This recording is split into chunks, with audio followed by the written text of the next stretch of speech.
kami punya. Tidak kami pakai untuk kami habiskan bagi keinginan kami, tapi semua bagi keinginan Tuhan dalam hidup kami. Berbicara bagi kami, urapi hamba-Mu yang tidak ada apa-apanya Tuhan. Di dalam nama Yesus kami buka hati bagi firman Tuhan. Yang percaya Tuhan di tengah kita, memberkati kita, katakan bersama. Amin, amin. Tepuk tangan buat Tuhan. Iya, silakan duduk Bapak Ibu yang terkasih. Shalom. Bagaimana kabarnya? Luar biasa, karena kita punya Tuhan yang luar biasa. Walaupun lagi ada masalah tetap luar biasa ya. Pokoknya tetap luar biasa orang percaya sama Tuhan. Baik, langsung saja terima kasih, saya mengucap syukur. Terima kasih buat Bapak Gembala dan seluruh pengerja yang mempercayakan pelayanan ini kepada saya ya. Walaupun sedikit capek saudara ya. Karena keliling, saya nih keliling setengah bulan. Tidak di Jakarta, hanya pulang sebentar di Jakarta langsung ke sini ya, besok ke Solo. Tapi puji Tuhan, saya percaya kekuatan yang dari Tuhan tuh melimpah atas hidup kita. Amin. Ya, semangat ya yang amin ya. Puji Tuhan. Yuk kita buka bersama Galatia pasal yang keempat ya, Galatia pasal yang keempat. Saudara, kita tahu bersama ya, kita mengucap syukur, kita merayakan Natal ya, kelahiran Tuhan Yesus.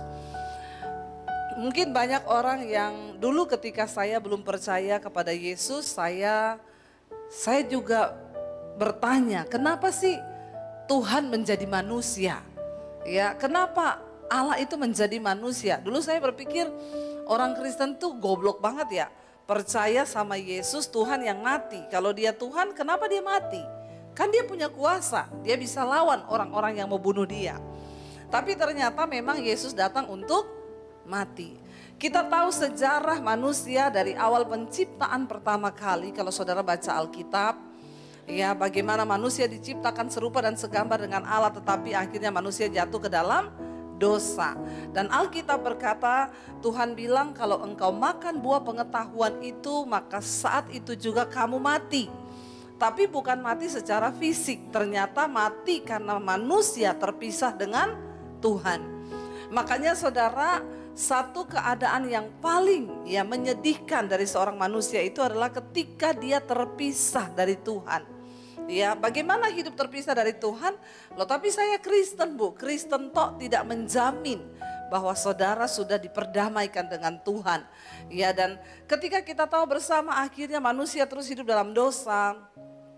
Lalu Tuhan mulai menyatakan dirinya ya kepada manusia. Pertama kali Tuhan menyuruh ya, pada waktu itu Tuhan bicara kepada Abraham, Tuhan bicara kepada manusia, sampai akhirnya bangsa Israel masuk dalam pembuangan di Mesir. Tuhan memilih Musa hambanya untuk menyatakan suaranya, karena Tuhan rindu agar manusia itu mengenal jalan-jalannya, sebab Tuhan tahu bahwa manusia itu berbahagia kalau mereka hidup menurut jalan Tuhan. Tapi manusia kehilangan hubungan dengan Tuhan. Bagaimana mengerti jalan Tuhan? Kenal Tuhan aja enggak. Lalu akhirnya saudara, Allah berinisiatif. Ya, kita tahu akhirnya Tuhan pilih Musa, Tuhan pilih nabi-nabinya, Yesaya, semuanya Tuhan bicara lewat nabi-nabinya. Tetapi nabi-nabinya dibunuh, bangsa Israel memberontak, sampai akhirnya Tuhan berhenti berbicara.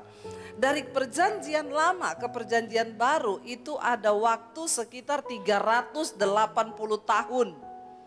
Tuhan tidak bicara. Ya, 380 tahun. Lama enggak saudara? Lama. Manusia hidup di dalam dosa mereka melakukan karena ya Tuhan tidak bicara. Karena betapa bebalnya manusia. Sampai pada akhirnya saudara, setelah 380 tahun, hampir 400 tahun, baru Tuhan itu ya, dia sudah menciptakan manusia dan tentunya dia mau ciptaannya itu saudara tidak binasa. Akhirnya kita tahu bersama, karena begitu besar kasih Allah akan dunia ini sehingga dia mengaruniakan Yesus. 380 tahun Tuhan tidak bicara. Bayangkan saudara. Karena itu kita semua yang sudah percaya pada Yesus, kita semua harus mendengar suara Tuhan. Amin. Kita buka bersama Galatia pasal yang keempat, mulai ayat yang keempat. Galatia 4 ayat yang keempat, firman Tuhan berkata di sana begini saudara, Galatia 4 ayat yang keempat. Tetapi setelah genap waktunya, saudara yang bawa Alkitab boleh buka bersama, yuk kita baca Alkitab ya. Supaya beda, kalau baca itu beda, sama cuma dengar tuh beda ya. Supaya orang Kristen baca Alkitab itu HP tolong di download aplikasi Alkitab. Jangan cuma edit foto. Ya, downloadan foto cantik, beauty semua di download. Ya, Alkitab tidak di download di HP, bertobat ya. Ayo kita buka aplikasi yang ada di Alkitab saudara, di handphone saudara. Galatia pasal 4 ayat yang keempat. Mulai firman Tuhan berkata begini, 1, 2, 3. Tetapi setelah genap waktunya, maka Allah mengutus anaknya yang lahir dari seorang perempuan dan takluk kepada hukum Taurat. Ayat 5. Ia diutus untuk menebus mereka yang takluk kepada hukum Taurat, supaya kita diterima menjadi anak. Ayat 6. Dan karena kamu adalah anak, maka Allah telah menyuruh roh anaknya ke dalam hati kita yang berseru, ya Aba, ya Bapa. Ayat 7. Jadi kamu bukan lagi hamba, melainkan anak. Jikalau kamu anak, maka kamu juga adalah ahli-ahli waris oleh Allah. Ayat 8. Dahulu ketika kamu tidak mengenal Allah, kamu diri kepada Allah-Allah yang pada hakikatnya bukan Allah. Tetapi sekarang sesudah kamu mengenal Allah, atau lebih baik sesudah kamu dikenal Allah, bagaimanakah kamu berbalik lagi kepada roh-roh dunia yang lemah dan miskin dan mau mulai memperhambakan diri lagi kepadanya? Saudara, sampai di situ kita lihat bersama, tetapi setelah genap waktunya Allah mengutus anaknya yang lahir dari seorang perempuan dan takluk kepada hukum Taurat. 380 tahun Tuhan tidak berbicara. Sampai genap waktunya, akhirnya Tuhan dia mengutus anaknya, yaitu Yesus yang adalah Allah itu sendiri. Kita harus percaya bahwa Yesus itu Tuhan. Katakan ya, jangan mau digoyangkan dari iman kita saudara. Yesus adalah Tuhan. Tetapi setelah genap waktunya, maka Allah mengutus anaknya yang lahir dari seorang perempuan dan takluk kepada hukum Taurat. Ia diutus untuk apa? Untuk menebus mereka yang takluk kepada hukum Taurat, supaya kita diterima menjadi anak. Kita tahu hukum Taurat diberikan saudara. Tidak ada seorang pun yang bisa selamat karena melakukan hukum Taurat, karena tidak ada seorang pun yang mampu melakukan itu. Ya, dan kalau kita tidak melakukan, Alkitab berkata hukum Taurat itu mata ganti mata, gigi ganti gigi, nyawa ganti nyawa. Tidak seorang pun bisa diselamatkan karena melakukan hukum Taurat. Tidak bisa saudara. Karena itu Allah melihat ya manusia membutuhkan kasih karunia. Sehingga Tuhan turun sendiri ke dalam dunia ini, dan dia dikatakan ya datang untuk menebus. Kalau namanya menebus itu saudara pernah nggak ya menggadaikan sesuatu di penggadaian ya? Ada di sini, nggak usah angkat tangan ya. Menyelesaikan masalah tanpa ya, slogannya bagus. Menyelesaikan masalah tanpa masalah. Kalau tidak bisa bayar cicilan bulanan, jadi tidak ada itu menyelesaikan masalah tanpa masalah. Kalau kita menggadaikan sesuatu ya, maka kita harus menebus supaya barang itu kembali menjadi milik kita. Waktu manusia jatuh ke dalam dosa, manusia tergadaikan kepada maut karena keinginan hatinya sendiri yang berdosa. Dia tergadaikan kepada maut saudara ya, dan ya kebinasaanlah yang akan menjadi bagian manusia. Tapi karena begitu besar kasih Tuhan kepada manusia, darahnya sendiri yang menebus. Ya, Yesus itu dia yang membayar dengan darahnya sendiri, karena tidak ada lagi yang bisa menebus kita dari dosa. Makanya dia turun, dia yang membayar lunas. Kita ini ditebus dari maut, dari iblis, diambil kembali menjadi miliknya saudara. Dan dikatakan kita ini ditebus saudara oleh Kristus ya, yang datang memberikan kita ini ya tebusan kepada maut, sehingga kita bisa diterima menjadi anak ya. Bukan hamba tetapi anak saudara. Ayat 6 dikatakan, karena kamu adalah anak, maka Allah telah menyuruh roh anaknya ke dalam hati kita yang berseru apa? Ya Aba, ya Bapa. Saudara, saya mau tanya kepada kita semua yang hari ini mengaku Kristen atau pengikut Kristus.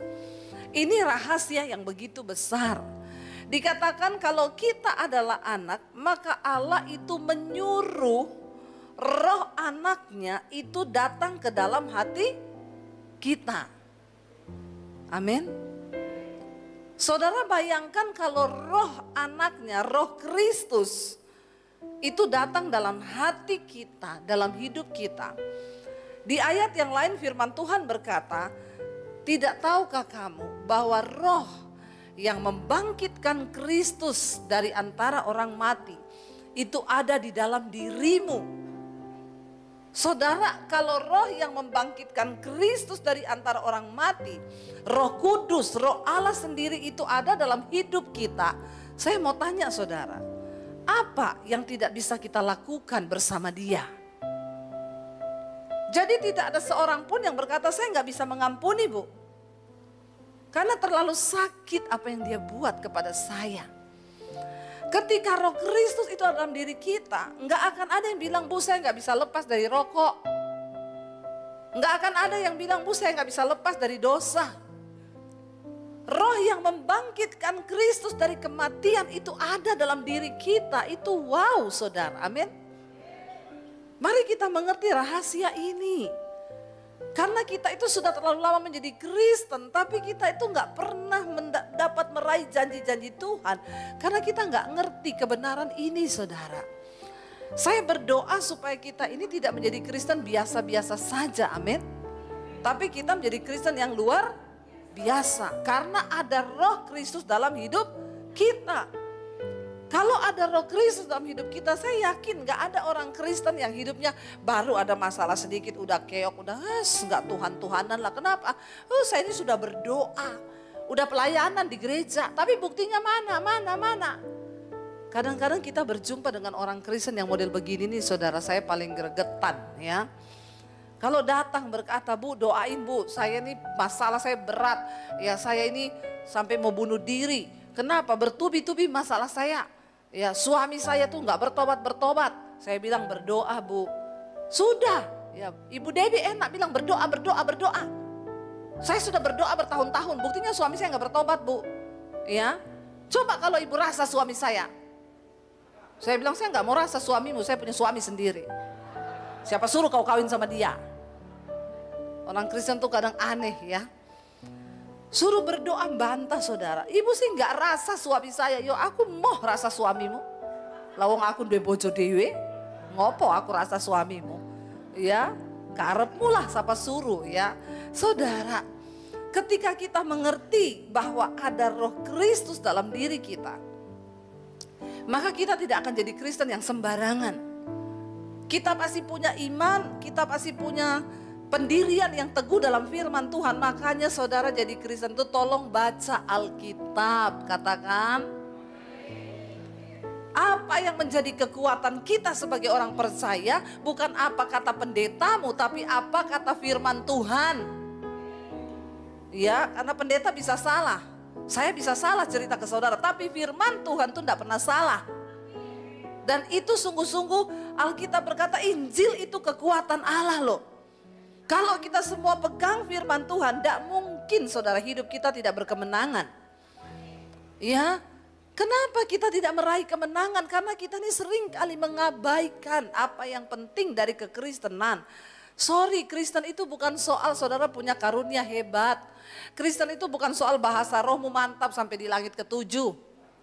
Enggak. Kristen bukan soal jabatan di gereja. Tapi kekristenan bagaimana soal engkau bertumbuh di dalam firman Tuhan. Engkau percaya kepada firman itu. Engkau hidupi firman itu. Dan firman itu bekerja melakukan setiap kuasa Tuhan dalam hidup kita. Katakan, yes. Firman Tuhan itu kekuatan Allah. Dan dikatakan dia akan melaksanakan segala sesuatu yang diperintahkan oleh Tuhan loh. Firman itu hidup saudara. Firman itu hidup. Karena itu ayo kita mau menjadi pelaku firman. Saudara adalah orang pilihan Tuhan. Bilang kanan kirimu, kamu tuh dipilih Tuhan loh. Ya, jangan sia-siakan pilihan Tuhan itu bilang. Ya, jangan tinggalkan Tuhan, jangan bergeser dari iman percayamu kepada Tuhan. Itu yang amin-aminnya kenceng, nanti saya kasih sepeda ya. Semangat sekali itu dibilang. Ambil aja nanti sepeda di bawah ya. Enggak tahu sepedanya siapa, ambil pokoknya itu di bawah ada. Ya. Saudara, firman Tuhan kalau kita baca Alkitab. Alkitab itu yang akan membuat kita mengenal siapa Tuhan itu. Amin. Kita pertama kali bagaimana kita bisa sukses di hidup ini. Kesuksesan bagi seorang manusia di hadapan Tuhan.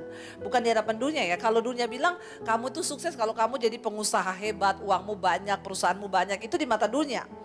Tapi di mata Tuhan sukses itu waktu kamu menemukan rencana Tuhan atas hidupmu. Dan engkau hidup di dalamnya, itu kau sukses di mata Tuhan.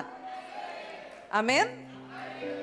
Jadi maaf saudara ya, dorong anak-anakmu untuk mengenal rencana Tuhan atas hidupnya.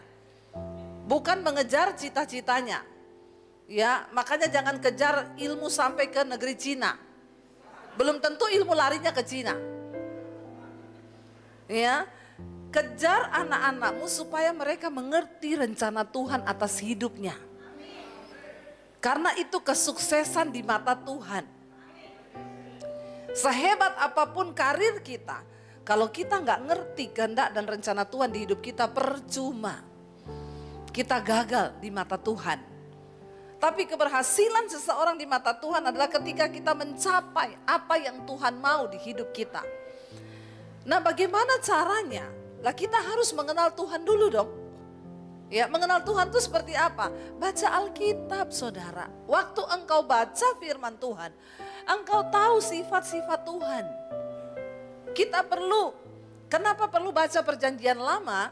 Saudara bisa ikuti di channel saya setiap jam 8 malam itu ada mesbah doa. Kita membahas Alkitab itu dari kitab Kejadian. Sekarang sudah sampai di 2 raja-raja. Ya, saya menerangkan itu setiap malam, kadang 1 pasal, 2 pasal. Supaya saudara bisa mengerti. Waktu kita membaca perjanjian lama itu kita tahu sifat Allah. Ya, satu kali teman saya itu cerita sama saya, Bu, saya kemarin ketemu orang. Masa Bu, dia punya prinsip itu begini, walaupun kita bikin dosa apa saja, kita pasti selamat masuk surga. Karena Tuhan Yesus sudah mati buat kita, dia bilang. Terus saya bilang gini, enggak bisa. Kalau kamu walaupun kamu mengaku percaya Yesus, tapi kamu hidup terus dalam dosa, ya kamu enggak bisa masuk surga. Itu kan dia bilang, tuh Ibu Debbie tuh saya suka dengarkan pengajarannya. Lalu temannya itu ngomong gini, oh kamu pendengarnya Ibu Debbie Basir, dia itu kan pendeta hukum Taurat. Pendeta perjanjian lama. Tidak percaya kasih karunia. Saudara, Tuhan tidak berubah. Dahulu, sekarang, dan sampai selama-lamanya. Kalau di perjanjian lama kita membaca setiap kali bangsa Israel melakukan dosa itu ada penghukuman. Karena itu jangan sepelekan. Tuhan mengasihi orang berdosa tapi dia benci dosa. Jadi kita tidak boleh mengabaikan itu saudara.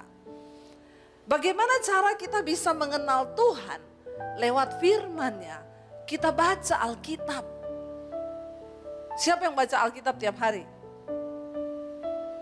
Bagaimana mungkin membaca saja aku sulit. Bagaimana saudara bisa kenal Tuhan, bisa kenal jalan Tuhan kalau saudara gak pernah baca Alkitab. Alkitab itu isi hati Tuhan. Untuk bisa mengenal ya pasangan kita dulu waktu pacaran, ya kita harus bergaul dengan dia tiap hari. Lewat omongannya kita tangkap, oh ini karakternya begini, oh ini begini, oh ini kalau ngomong sombong, oh ini begini. Kita tahu. Pengenalan akan Tuhan harus dibangun lewat sebuah hubungan. Hubungan yang seperti apa? Saudara baca Alkitab, untuk memiliki karakter surgawi, kita berlatih.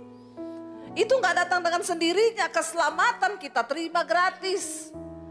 Tapi untuk mengalami perubahan hidup, harus ada niat dari kita, baru Roh Kudus memampukan kita. Karena Roh Kudus adalah penolong. Tapi kalau saudara gak ada niat, ya kita gak akan pernah berubah. Makanya jadi Kristen gitu-gitu terus. Maaf saudara, gak ada orang Kristen yang gitu-gitu terus masuk surga, gak ada. Gak ada orang Kristen kepahitan masuk surga, gak ada. Di sorga tidak ada orang marah-marah. Makanya sekarang latihan. Bilang kanan kirimu, ayo latihan yuk. Ya, latihan memiliki karakter ilahi. Memiliki karakter sorgawi. Ini saya nggak tahu aminnya ini beneran atau emosi nih ya. Aminnya teriaknya kenceng saudara ya. Dikatakan di sini karena kamu adalah anak, maka Allah telah menyuruh roh anaknya ke dalam hati kita. Roh itu berseru, ya Aba, ya Bapa. Bayangkan kalau Roh Kudus, Roh Kristus itu ada dalam hidup kita saudara. Nggak mungkin kita jadi orang Kristen yang punya karakter biasa-biasa, nggak pernah berubah. Dan kita cuma seperti itu terus, nggak mungkin. Yesus sudah datang ke dalam dunia membawa kelepasan. Kita rindu loh, semua kita nanti ketika Tuhan datang, kita disambut oleh Tuhan dan dia berkata, marilah anak-anakku yang melakukan kehendakku. Karena banyak orang akan ditolak kelak ketika Tuhan datang. Tapi biar kita diterima. Dan hidup dalam kekudusan itu apa saudara? Hidup dalam kekudusan artinya ada niat sehari demi sehari kita ini bertobat. Bukan berarti kita sudah sempurna. Tapi harus ada pertobatan di hidup kita yang rindu untuk terus diubah. Mari kita cek, Tuhan aku ini masih punya kepahitan loh. Aku tuh benci sama iparku, aku tuh benci sama mertuaku, aku tuh benci sama menantuku. Saudara, engkau yang tahu hatimu hari ini. Percuma saudara bolak-balik gereja kalau kau masih menyimpan kebencian, Tuhan tuh tidak terima doamu. Bahkan Yesus berkata, kalau engkau datang ke rumah Tuhan hendak mempersembahkan sesuatu, Tuhan bilang tinggalkan persembahanmu itu di altar. Pulang terlebih dahulu cek hatimu. Kalau engkau masih marah kepada saudaramu, tinggalkan persembahanmu. Pulang berdamai dulu dengan keluargamu. Baru kau layak untuk mempersembahkan korban. Jadi percuma saudara masuk keluar gereja kalau masih ada kekecewaan. Masih ada yang belum beres.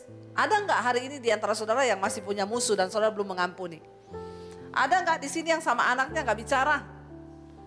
Sama orang tuanya gak bicara. Sama saudaranya gak bicara. Bertobat loh saudara. Ya Tuhan bilang kalau kepada manusia yang kelihatan saja engkau tidak bisa mengasihi, bagaimana kepada Tuhan yang tidak engkau lihat. Amin saudara. Ayo kita mulai melatih diri kita untuk kita ini dibereskan. Karena Roh Kristus itu disuruh datang ke dalam hati kita.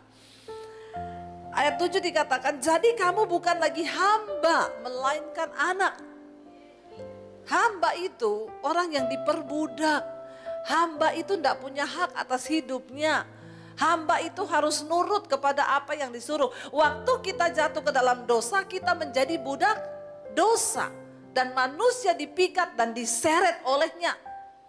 Kita diseret oleh dosa tanpa ada kekuatan untuk melawan. Tapi engkau diangkat menjadi anak Allah saudara. Kita harus berkata, aku bukan lagi hamba dosa. Tapi hari ini aku adalah anak Allah.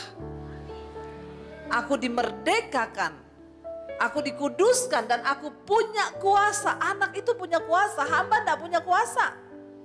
Hamba itu disuruh apa aja harus nurut. Zaman dulu hamba itu budak, saudara. Budak itu kalau sudah terjual, dia bahkan kehilangan hak atas hidupnya, atas nyawanya. Tuannya boleh membunuh dia kapan saja kalau dia sudah dibeli. Makanya Alkitab bilang, kamu bukan lagi hamba, tapi kamu anak. Kita anak, kita punya kuasa, saudara, untuk menaklukkan segala sesuatu karena Roh Kristus ada dalam hati kita. Roh itu yang membuat kita berseru, ya Aba, ya Bapa, kita dimerdekakan. Ketika saya mengenal kebenaran, Alkitab berkata, kebenaran itu akan memerdekakan kamu. Saya diubahkan Tuhan. Sehari demi sehari karakter saya berubah. Yang tadinya saya pemalas, saya jadi rajin. Yang tadinya saya pemarah, saya mulai sabar. Yang tadinya saya pelit, pelitnya melitit. Ada di sini yang pelit, tidak usah angkat tangan. Di dalam hati saja ya. Alkitab bilang orang kikir tidak masuk surga. Orang pelit tidak masuk surga loh. Bukan cuma orang bersinah loh, bukan. Bukan cuma pelacur. Orang kikir, pelit tidak masuk surga.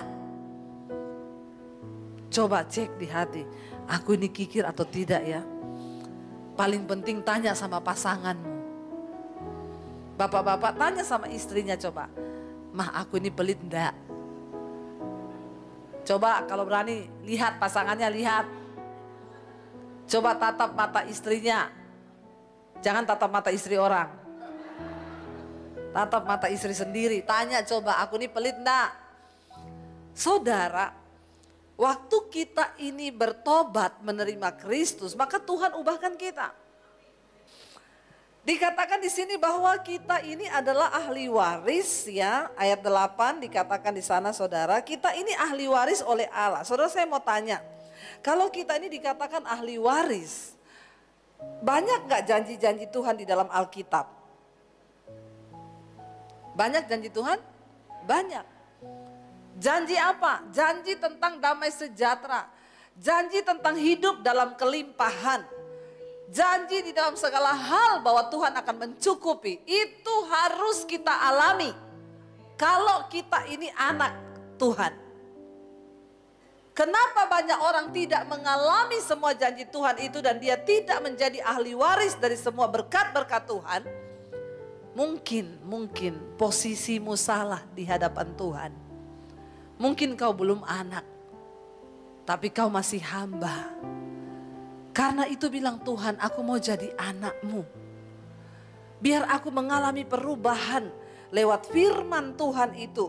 Roh Kristus dalam hidupku dan aku mau berubah, dikatakan di situ. Jikalau kamu anak, maka kamu juga adalah ahli waris. Yaitu orang-orang yang berhak menerima janji-janji Tuhan. Janji tentang penyertaan. Ya, itu janji dan kita harus mengalami, saudara. Harus kita alami. Jangan biarkan hidup kita ditipu oleh iblis. Sehingga kita tidak mengalami janji-janji Tuhan itu. Mari banyak-banyak introspeksi diri. Mumpung masih ada di penghujung tahun 2023. Memasuki 2024, buang semua hal yang tidak berkenan. Agar hidup kita ini boleh sungguh-sungguh menikmati janji Tuhan di tahun 2024. Katakan amin. Tidak perlu takut dengan apapun yang akan terjadi. Sekalipun dunia ini akan digoncangkan, kata firman Tuhan. Kalau kita hidup berdasarkan firman Tuhan, dikatakan kita akan tertinggal sebagai umat yang tidak tergoncangkan. Katakan amin, saudara. Ayo pegang firman Tuhan. Lakukan firman Tuhan. Kalau Tuhan suruh mengampuni, ayo mengampuni. Kalau Tuhan bilang ayo bersukacita, maka banyak-banyaklah bersukacita. Kalau Alkitab bilang jangan bersungut-sungut, kita ini dibilang jangan bersungut, maunya bersungut. Ngikuti daging terus hamba. Tapi kalau kita anak, kita punya kuasa. Ngalami berkat Tuhan yuk di tahun 2024, saya percaya dunia ini akan digoncang saudara. Dan Alkitab sudah bilang, ungkapan satu kali lagi Tuhan berkata, aku akan menggoncangkan bukan hanya bumi saja tetapi langit juga. Supaya tinggal tetap satu umat yang tidak tergoncang. Apa yang bisa membuat kita tidak tergoncang? Kalau kau berpegang pada harta warisan, kalau kau berpegang pada jabatan, kalau kau berpegang pada kekuatanmu, Alkitab berkata semua itu bisa digoncangkan. Ada satu hal yang tidak pernah bisa digoncangkan, yaitu firman Tuhan. Makanya berpeganglah kepada firman Tuhan, supaya hidup kita tidak tergoncangkan. Pegang firman. Terkutuk orang yang mengandalkan manusia, tapi diberkati orang yang mengandalkan Tuhan. Saya mendorong setiap kita, ayo jadi pelaku-pelaku firman Tuhan. Kita mau pegang firman Tuhan, supaya hidup kita diberkati Tuhan. Dikatakan di sini begini saudara, ayat 8. Dahulu ketika kamu tidak mengenal Allah, kamu memperhambakan diri kepada Allah-Allah huruf kecil, yang pada hakikatnya bukan Allah. Apa itu Allah-Allah huruf kecil? Banyak hal yang kita jadikan sebagai Tuhan di hidup kita. Bisa jadi dosamu. Ada orang yang lebih terikat dan mencintai dosanya lebih daripada dia mencintai Tuhan. Selingkuh, bolak-balik selingkuh. Dia lebih mencintai selingkuhnya daripada Tuhan. Apa yang menjadi Allah dalam hidup kita hari ini? Uangmu, kekayaanmu, ya, atau hobimu. Jangan menghambakan diri lagi kepada Allah-Allah yang pada hakikatnya bukan Allah. Ya dulu ketika kita tidak mengenal Allah, kita ini menghambakan diri kepada dosa. Amarah, kepahitan, kebencian, iri hati, kepentingan diri. Ayat yang ke-9, tetapi sekarang sesudah kamu mengenal Allah, atau lebih baik sesudah kamu dikenal Allah. Jangan berhenti hanya sampai mengenal Allah, tapi jadilah orang-orang yang dikenal Allah. Kita semua kenal sama Jokowi, kita tahu. Tapi Jokowi kenal kita enggak? Enggak lah. Ditanya Jokowi itu siapa? Presiden. Orang mana? Orang Solo. Tanggal lahirnya berapa? Banyak yang tahu. Tapi waktu tanya sama Jokowi, coba Pak Jokowi kenal Debbie Basir enggak? Ya, belum tentu. Bisa jadi sih dia kenal saya. Oh iya, di YouTube itu saya lihat. GR sedikit ya. Ya tinggal 5 menit lagi habis. Saudara, ya kita jangan berhenti sampai di orang yang hanya mengenal. Tapi jadilah orang yang dikenal. Ini bicara tentang hubungan mengenal dan dikenal. Ya, aku tidak mau Tuhan hanya mengenal engkau. Tapi aku mau jadi orang yang dikenal oleh Tuhan. Karena ini penting waktu Yesus datang kedua kali. Dia cuma mencari orang yang dikenalnya saudara. Ya, bagaimana kita menjadi orang yang dikenal Tuhan? Ayo lakukan firman. Dikatakan ya, jadi setelah kamu mengenal Allah, atau lebih baik sesudah kamu dikenal Allah, bagaimanakah kamu berbalik lagi kepada roh-roh dunia yang lemah dan miskin, dan mau mulai menghambakan diri lagi kepadanya. Jangan mau lagi diperhamba sama roh-roh dunia yang miskin itu. Amarah, ya, perpecahan, kedengkian, sakit hati, kekecewaan, roh sungut-sungut. Ayo kita bangkit hari-hari ini saudara. Senangkan hati Tuhan saudara. Dan kita akan melihat Tuhan menyertai, sebab kita dikatakan anak. Dan kalau kita anak, kita adalah ahli waris. Kita bangkit berdiri bersama, kita nyanyi pujian yang pertama tadi. Kita percaya saudara, bahwa pengharapan kita itu di dalam Tuhan tidak pernah sia-sia.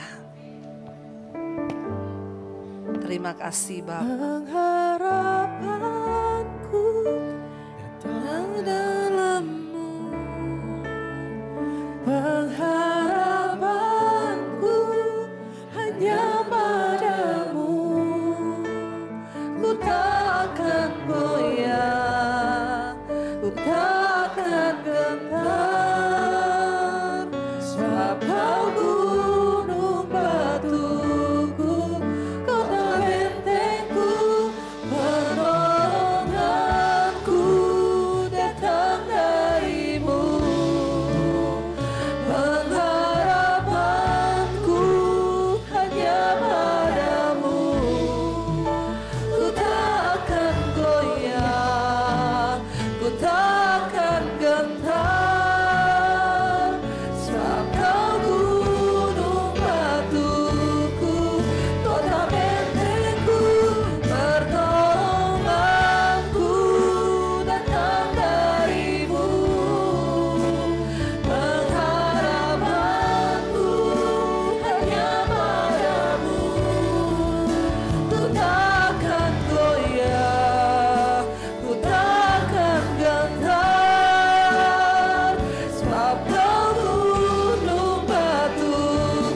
lagi saudara. Dengan iman katakan, yes, Tuhan melihat imanmu hari ini.